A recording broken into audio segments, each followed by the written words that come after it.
And the more people get vaccinated, the faster we're going to beat this pandemic. That's why one of my first goals in office, when I was just before I was sworn in, I indicated that my goal was to get 100 million COVID vaccine shots in people's arms in my first 100 days as president. At first, critics said that goal was too ambitious. No one could do that. Then they said it was too small. That the bottom line, though, is that America will be the first country, perhaps the only one, to get that done. And today, I'm here to report we're halfway there. 50 million shots in just 37 days since I've become president. That's weeks ahead of schedule, even with the setbacks we faced during the recent winter storms, which devastated millions of Midwestern cities, towns, and also the same in the South. We're moving in the right direction, though, despite the mess we inherited from the previous administration, which left us with no real plan to vaccinate all Americans.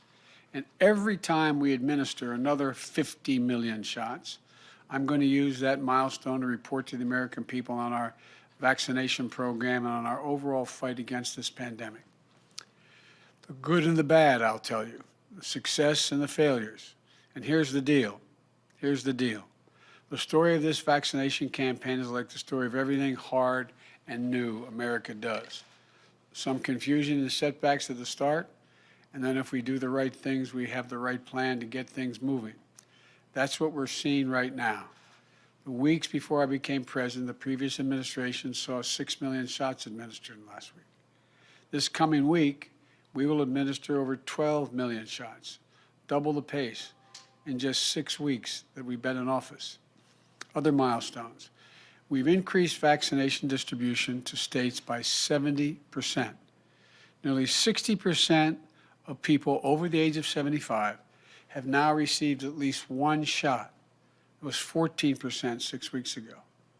And close to 50% of people over the age of 65 have at least one shot now. It was 8% 6 weeks ago.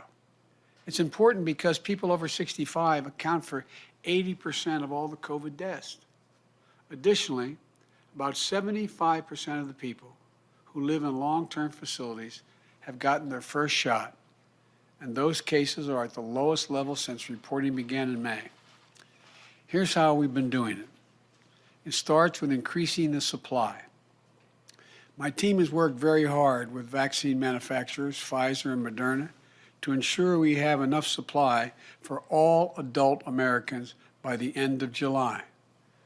When we discovered the vaccine manufacturers weren't being prioritized when it came to securing supplies they needed to make the vaccine, we fixed the problem.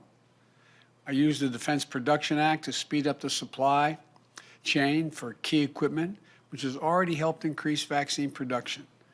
Last week, I toured the Pfizer manufacturing facility in a plant in Kalamazoo, Michigan.